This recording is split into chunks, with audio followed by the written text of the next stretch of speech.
Halo teman-teman. Halo teman-teman. Halo. Halo, gimana self quarantine kalian guys? Pasti banyak sih yang ngerasa bosen. Iya emang sih bosen. Ada juga yang rindu jalan-jalan gak sih? Iya, gue sih rindu banget sama jalan-jalan. Saking rindunya sama jalan-jalan, gue jadinya browsing seputar yang traveler di seluruh dunia.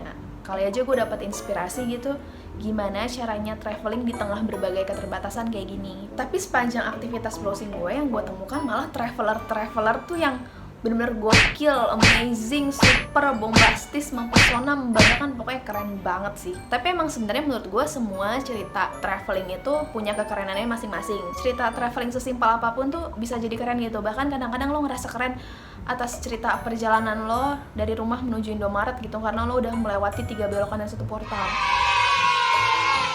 Hasil research gue tentang 5 traveler tergokil abad ini, dan kebetulan mereka semua masih hidup, jadi mudah-mudahan kalian bisa ketemu mereka dalam sebuah perjalanan tertentu. Langsung aja, ini dia 5 traveler tergokil abad ini versi Aci.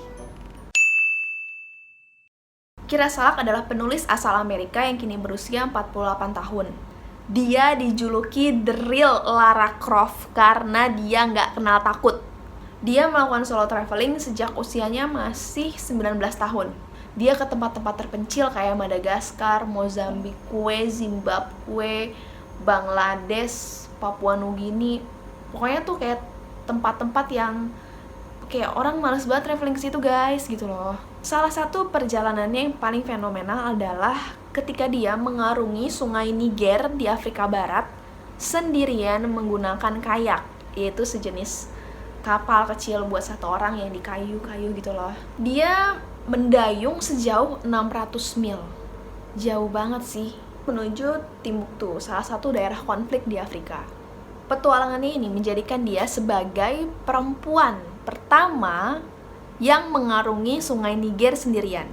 Bahkan dia juga orang pertama yang melakukan itu.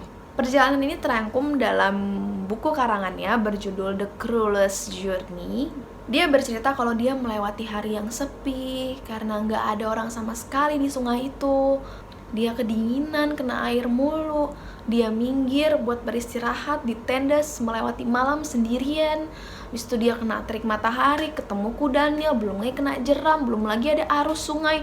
Pokoknya kayak dia melalui itu semua sendirian guys, selama kurang lebih 20 hari. Semua ini dia tempuh supaya dia bisa sampai di Timbuktu, daerah konflik itu. Dimana setelah dia sampai di situ, misi dia tuh cuma satu, membebaskan 2 budak perempuan. Jadi di sana tuh masih zamannya perbudakan gitu. Ceritanya ini benar-benar terdengar santero masyarakat bumi ini sih, sampai-sampai The New York Times akhirnya menobatkan dia sebagai salah satu perempuan paling tangguh di dunia. Karena dia juga udah tercatat sudah melewati puluhan kali daerah perang, puluhan kali selamat di daerah konflik, melewati pertarungan yang mengancam nyawa, selamat dari zona perang dan bom, dan berada di tengah wabah malaria dan kolera di daerah-daerah yang benar-benar kualitas hidupnya sangat rendah. Hingga saat ini dia masih aktif berpetualang dan menulis untuk majalah National Geography. Dan masih aktif melakukan perjalanan-perjalanan solo ke tempat-tempat terpencil. Dia merasa menemukan kedamaian dan menemukan kekuatannya kembali ketika dia mampu ke daerah terpencil dan melewati batas ketakutannya sendiri gitu. Dan kalau gue lihat-lihat sih, dia punya indikasi jadi seorang aktivis perempuan gitu, jadi rada-rada feminis gitu. Karena dia pengen banget mematahkan stereotip bahwa perempuan tuh harus dijaga, perempuan gak bisa traveling sendirian. Dia pengen patahkan itu semua. Prinsip hidupnya, when someone tells me that I can, it just empower me all the more. Wow. Rasmus Dissing Nielsen.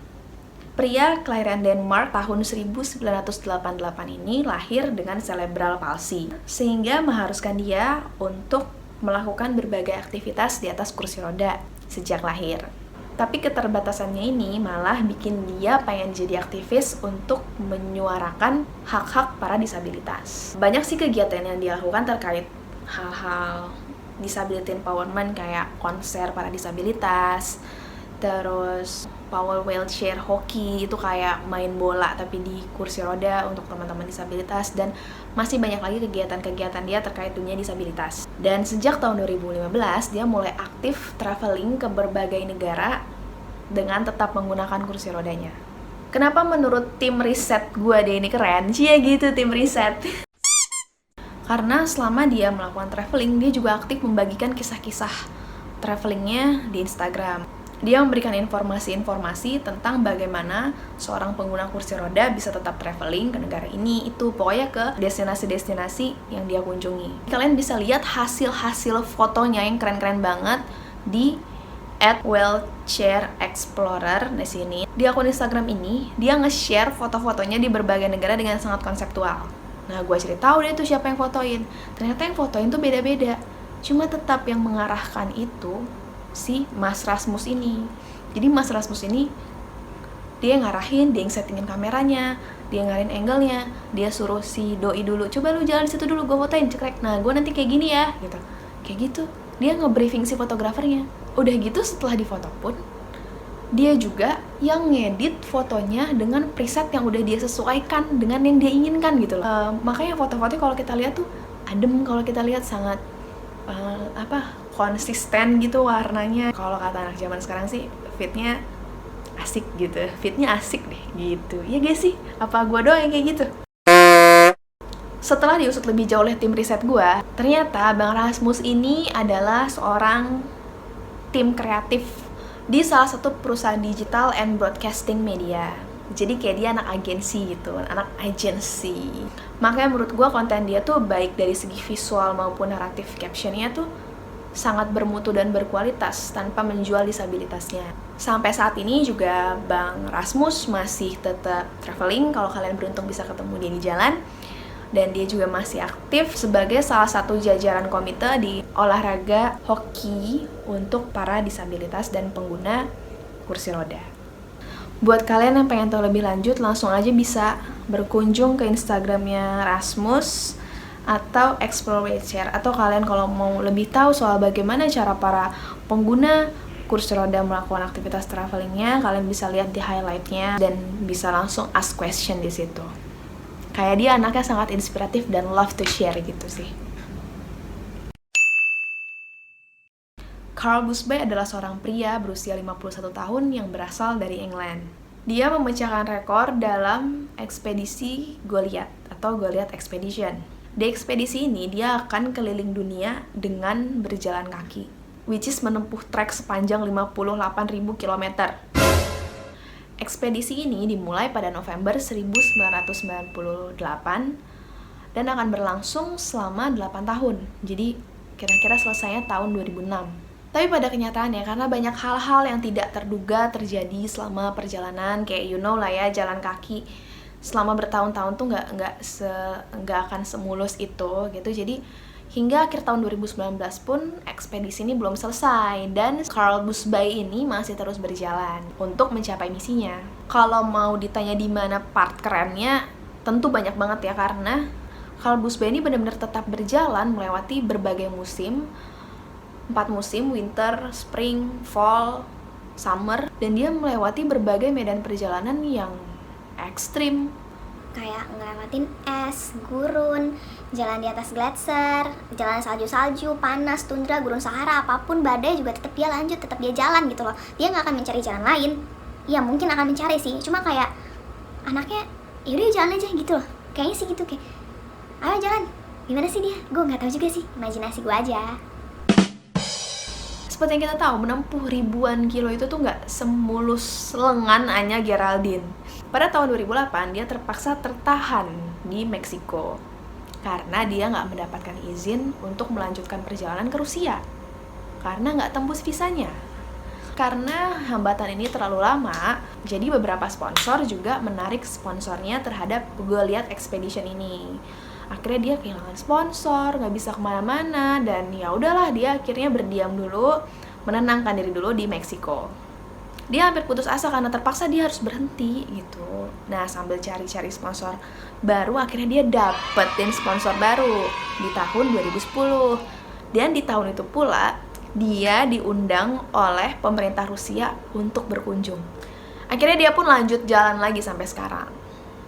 Sebenarnya gue nggak akan ngerekap perjalanan dia selama 12 tahun dalam video singkat ini sih. Tapi yang jelas kalian bisa tetap catch up sama cerita-cerita travelingnya di Facebooknya, di Carl Busby, nanti gue taruh di sini. Dia tuh selalu share cerita perjalanan secara reguler di Facebook, mulai dari dia lagi di mana, dia makan apa, dia sama siapa, dia lagi ngapain, atau dia berpikir tentang apa gitu. Kayak dia sering banget share di sini. Jadi anaknya tuh kayak digital savvy gitu sih. Dan kalau mau tahu lebih detail tentang ups and down-nya dia selama perjalanan, kalian bisa baca bukunya The Giant Step, itu buku karangan dia yang nyeritain perjalanannya dari tahun 1998 sampai tahun 2006. Vijayan dan Mohana. Pernah mikir gak sih kalau kita udah tua, like umur 60 tahun, kita masih bisa traveling and chill bareng pasangan kita gitu? Nah, ini yang dilakukan Vijayan dan Mohana. Pasangan asal India ini usianya sudah mencapai 70 tahun guys. Mungkin kalian berpikir bahwa mereka adalah pasangan yang kaya raya, pensiunan yang udah nabung bertahun-tahun, atau ekspat. Enggak guys, mereka adalah seorang penjual teh di pinggir jalan. Jadi dulunya waktu mereka masih pada muda-muda, mereka pernah bermimpi untuk traveling bersama. Tapi mimpinya itu baru bisa terwujud pada usia 50 tahun. Mereka menyisihkan uang hasil jualan tehnya sebanyak 300 rupiah atau 60.000 kalau dalam rupiah per hari. Dari hasil menyisihkan uang ini, mereka mampu traveling ke 23 negara. Dan jangan salah, untuk menghemat biaya, pasangan mbah-mbah ini merancang perjalanan sendiri. Jadi mereka tuh nggak pakai agen, nggak pakai tour guide, nggak pakai asisten untuk megang-megangin gitu tuh, kayak nggak. Cuma mereka sendiri melakukan perjalanan by their own self. Vijayan, sang suami, mengaku bahwa melalui traveling dia mendapatkan meaning of life. Di masa tuanya, dia nggak mau menjadi lemah lalu meninggal. Dia mau terus melangkahkan kakinya kemanapun selagi ia mampu. Dan part romantisnya, dia berjanji nggak akan traveling dengan meninggalkan istrinya. Dia pengen traveling selalu berdua sama istrinya. Walau costnya jadi double, dia akan bekerja keras. Karena dia hanya akan bahagia ketika dia traveling bersama istrinya.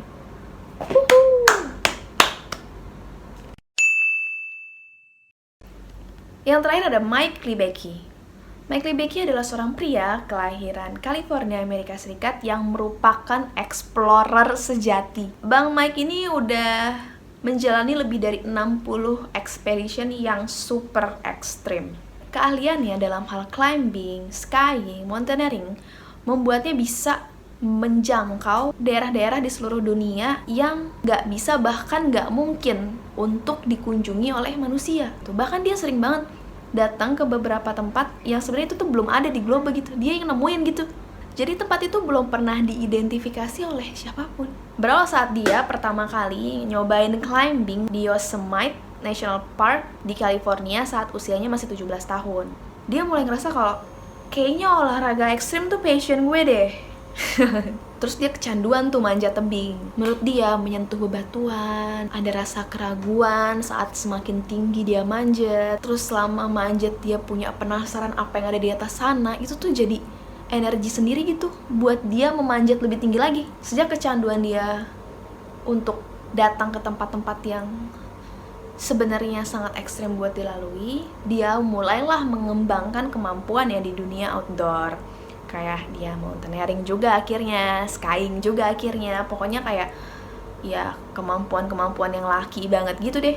Dia pun explore deh tuh ke daerah-daerah yang bener-bener rawan gitu, kayak Antartika, Greenland, Guyana, Afghanistan, pokoknya tuh yang that's not of kind of my trip. Kyrgyzstan, Uzbekistan, dan tantan lainnya deh yang pokoknya banyak batu-batunya gitu. Dan beberapa pulau eksotis lainnya yang bahkan belum ada namanya gitu loh.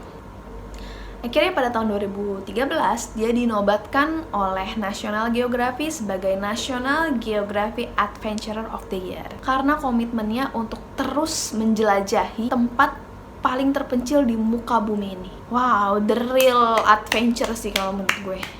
But you guys have to know kalau ternyata dia tuh sebenarnya romantis sama anaknya. Dia tetap bilang kalau first komitmen dia adalah untuk merawat dan membesarkan anak perempuannya. Dia mengaku petualangan yang paling dia suka adalah ketika dia skiing pertama kali di Antartika sama anak perempuannya. Bahkan dia mengaku penghargaan yang paling membanggakan adalah ketika dia dinobatkan menjadi Father of the Year di sekolah anak perempuannya. Lucu ya? Itu dia 5 traveler tergokil abad ini. Semoga kalian suatu saat bisa ketemu sama salah satunya, karena mereka orang-orang yang inspiratif, yang memiliki jiwa traveling yang menurut gue tuh sangat besar dan patut kita contoh. Ya, santai sih tapi nyontohnya, nggak usah ekstrim-ekstrim banget gitu. Dan mudah-mudahan kalian juga bisa traveling bareng mereka, kalau sanggup sih. Ya udah segitu dulu, semoga self quarantine kalian tetap menyenangkan. Jangan lupa tetap mengisi pikiran kalian dengan hal-hal yang positif. Kalau mau like boleh, kalau mau subscribe juga lebih mantap. Sampai jumpa di video seputar dunia traveling lainnya, bye-bye!